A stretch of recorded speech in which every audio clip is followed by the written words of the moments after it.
Students, আজকে আমি তোমাদের সাথে লেসন 6 দ্য সি এটা আমি আলোচনা করছি। ঠিক আছে, তো এর আগে তোমাদের 5টা লেসন আমি আপলোড করে দিয়েছি। আশা করি তোমরা সেই ভিডিওগুলো দেখেছো। আর যারা দেখবে যে অসুবিধা হচ্ছে খুঁজতে, আমার প্লেলিস্ট করা রয়েছে ক্লাস 8 ইংলিশ ব্লসমসের, সেখান থেকে চাইলে তোমরা চেক করতে পারো। ঠিক আছে, তো এবার আমি এই চ্যাপ্টারটা স্টার্ট করছি। তো দেখো, এটা একটা পোয়েম, লিখেছেন হচ্ছে জেমস রিভস। ঠিক আছে, ইনি হচ্ছে poet of the poem the sea. তো দেখো, ওনার সম্পর্কে একটু ছোট্ট করে জেনে নেওয়া যাক পোয়েমটা স্টার্ট করার আগে। তো বলেছে, জেমস রিভস 1909 থেকে 1978 অবধি উনি বেঁচেছিলেন। ওয়াজ আ ব্রিটিশ অথর, ব্রিটেনের উনি লেখক ছিলেন। Principally known for his poetry, principally mainly কিসের জন্য জানা হয় ওনাকে, না ওনার পোয়েট্রির জন্য, পোয়েমের জন্য। প্লেস নাটক যেগুলো লেখে। And contributions to children's literature, contributions দেওয়া, যেগুলো দেয়। কিসের দিয়েছেন, অনেক দিয়েছেন। লিখেছেন হচ্ছে চিলড্রেন্স লিটারেচার, বাচ্চাদের সাহিত্য। হিজ বুকস ইনক্লুড, তার যে বইগুলো তার মধ্যে পড়ে হচ্ছে anthologies for both adults and children. Anthologies যে গল্প, ঠিক আছে, বোথ চিলড্রেন আর অ্যাডাল্টদের জন্য গল্প। He was also well known as a literary critic, আর ওনাকে আরও এই জন্য জানা হয় নাকি লিটারারি ক্রিটিক হিসেবে। লিটারারি ক্রিটিক হচ্ছে যে সাহিত্য নিয়ে যে ক্রিটিক, হচ্ছে যে অন্যান্য সমস্ত যা যা লেখা হয় সেগুলোকে ক্রিটিক করা, যে কোনটা ভালো লিখেছে কোনটা খারাপ লিখেছে, এখানটা আরও কীরকম হলে ভালো হতো, এগুলো। অ্যান্ড আ ব্রডকাস্টার, এগুলো যেগুলো ব্রডকাস্ট করে, যখন আমাদের টেলিভিশনে সব কিছু ব্রডকাস্ট হয়, বাইরে সবাই যাতে সব কিছু জানতে পারে সেইটা। ঠিক আছে, তো এবার দেখো স্টার্ট হচ্ছে।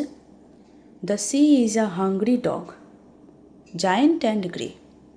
হি rolls on the beach all day with his clashing teeth and shaggy jaws. Hour upon hour he gnaws the rumbling tumbling stones, and bones, the giant sea dog moans, licking his greasy paws. তো কী বলেছে, যে সিকে দেখো তুলনা করেছে একটা hungry ডগের সাথে, যে কুকুরের খিদে পেয়েছে। জায়েন্ট অ্যান্ড গ্রে, আর সিকে বলছে অনেক জায়েন্ট কি, অনেক বড়, অ্যান্ড গ্রে কালারের, ঠিক আছে, অ্যাশ কালারের। He rolls on the beach all day, গড়াগড়ি খাচ্ছে বিচের উপরে সারাদিন ধরে। উইথ হিজ ক্ল্যাশিং টিথ, দাঁত বার করে, যখন পড়ছে সিটা ঢেউটা, তখন তো মনে হচ্ছে যেন দাঁত বার করছে। অ্যান্ড শ্যাগি জস, শ্যাগি দেখো লেখা রয়েছে এই যে, শ্যাগি রাফ, ঠিক আছে, জোয়ালটা হচ্ছে রাফ। আওয়ার আপন আওয়ার হি নস, ঘন্টার পর ঘন্টা কি করে, সি নস করে। নস বাইটস অ্যান্ড চিউজ, চিবোয় আর কামড় দেয়, ঠিক আছে। দ্য রাম্বলিং টাম্বলিং স্টোনস, কিসের উপর কী চেবাচ্ছে আর কামড় দিচ্ছে, না যে পাথরগুলো পড়ে রয়েছে তার, সেগুলো। রাম্বলিং টাম্বলিং যেগুলো নড়ছে পাথরগুলো সমুদ্রের ধারে, সেগুলোর কথা বলা হচ্ছে। অ্যান্ড বোনস, আর তার সাথে আরও অনেক বোনস রয়েছে, প্রচুর bones.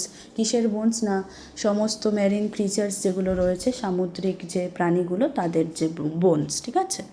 The giant C dog মোনস, এই যে সিকে সি ডগের সাথে তুলনা করা হচ্ছে, বড় সি ডগটা মোনস করছে। মোনস ডাকছে, ঠিক আছে, চিৎকার করে। এই যে দেখো হাউলস, সমুদ্র যখন পরে ঢেউগুলো, তখন তো আওয়াজ হয়, সেটার কথাই বলেছে। লিকিং হিজ গ্রিজি পস, কুকুররা যেরকম তাদের পা চাটে, হাত পা, তো সেরকমভাবেই বলছে যে সিয়েরও যে গ্রিজি চিটচিটে যে হাত পা রয়েছে সেগুলোকে চাটছে।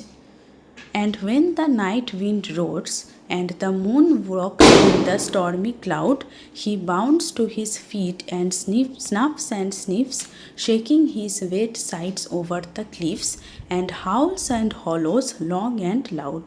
তো বলছে, আর যখন ঠিক রাত হয়, যখন উইন্ডটা রোডস যখন রাত্রিবেলা উইন্ডটা ডাকে খুব জোরে, and the moon rocks in the stormy cloud, আর যখন স্টর্ম হয় ঝড়ের সময় যে মেঘটা থাকে, তখন যখন মুন ওঠে, হি বাউন্ডস টু হিজ ফিট, তখন সে তার পায়ের উপরে উঠে, অ্যান্ড স্নাফস অ্যান্ড স্নিপস মানে যেমন হাঁচি দেয় ওরকম করছে, ঠিক আছে। Shaking his weight sides over the cliffs মানে ঠিক গিয়ে পড়ছে, নিজে ভিজিয়ে দিচ্ছে কি না, ক্লিফস মানে এই যে পাহাড় বলছি, যে সমুদ্রের পাশে থাকে যে বোল্ডার্সগুলো সেগুলো, ঠিক আছে। And howls and hollows long and loud, আর তখন আরও জোরে জোরে চিৎকার করে আর ডাকে।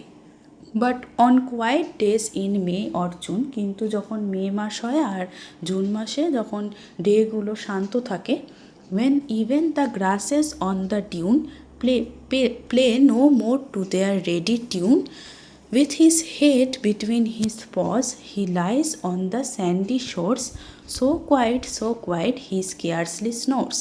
তো বলেছে যে যখন মে মাস আর জুন মাসে যখন শান্ত থাকে চারিদিক দিনগুলো, when even the grasses on the dune মানে যখন ঘাস অন দ্য ডিউনেও, ডিউন মানে কি, এই যে যখন আমাদের ডেজার্ট রিজিয়ানে যে হাওয়ার জন্য ঝড়ের জন্য ওখানে তো হয় ধুলোর ঝড়, তখন একটা জায়গায় গিয়ে সব ধুলোগুলো পড়ে, সেটাকে বলা হয় ডিউন, ঠিক আছে। দেখো লেখা রয়েছে a hill of wind blown sand, ঠিক আছে।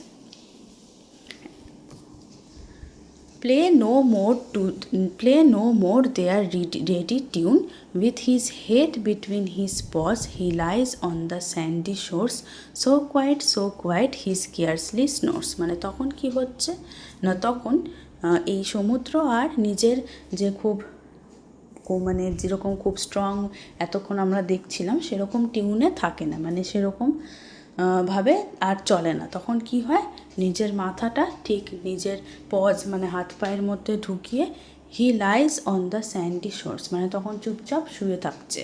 স্যান্ডি মানে বালি শোর্স মানে এই সমুদ্রের পাশের এরিয়াটার কথা বলছে। সো কোয়াইট মানে এত আস্তে আস্তে শুয়ে থাকে যেন হি স্কেয়ার্সলি স্নোর্স মানে স্কেয়ার্সলি মানে কি খুব কম যেন নাক ডাকছে, স্নোর্স মানে নাক ডাকা, ঠিক আছে। দেখো লেখা রয়েছে এই যে to breathe during sleep with a harsh noise. তাহলে তোমাদের এই চ্যাপ্টারটা হয়ে গেল, ঠিক আছে। পোয়েমটা ছোট ছিল, আর এখানে মনে রাখবে যে সবসময় এই চ্যাপ্টারটাতে দ্য সিকে কিসের সাথে তুলনা করা হচ্ছে না, ডগের সাথে তুলনা করা হচ্ছে, একটা হাংরি ডগের সাথে, ঠিক আছে। তো এই চ্যাপ্টারটার দেখো এখানে অ্যাক্টিভিটি 1টা আর অ্যাক্টিভিটি 2টা আমি সলভ করে রেখেছি, তো এখান থেকে চাইলে তোমরা এই দুটো চেক করে নিতে পারো। আর আমি তোমাদের শর্টসে পুরোটা মানে 1, 2, 3 কোয়েশ্চেন অ্যান্সার আর এই যে 4টাও ওখান থেকে দেখতে পারো। এখানে এটা করা রয়েছে, আর 5টা আমি শর্টসে আপলোড করে দেবো, ঠিক আছে। তো তোমরা যদি এই চ্যাপ্টারটা বুঝে থাকো তাহলে একটা অন্তত লাইক করো আর তোমাদের বন্ধুদের সাথে শেয়ার করো। আর যারা আমার চ্যানেলে নতুন তাদেরকে আমি একটু রিকোয়েস্ট করছি যে প্লিজ আমার চ্যানেলটাকে একটু সাবস্ক্রাইব করে দিও, কারণ আজকে যদি তোমরা আমাকে আগ্রহ না দেখাও তাহলে কিন্তু আমিও ভিডিওগুলো করার জন্য মোটিভেশন বা আগ্রহটা পাবো না। আশা করি তোমরা সেটা বুঝবে আর আমার পাশে থাকবে।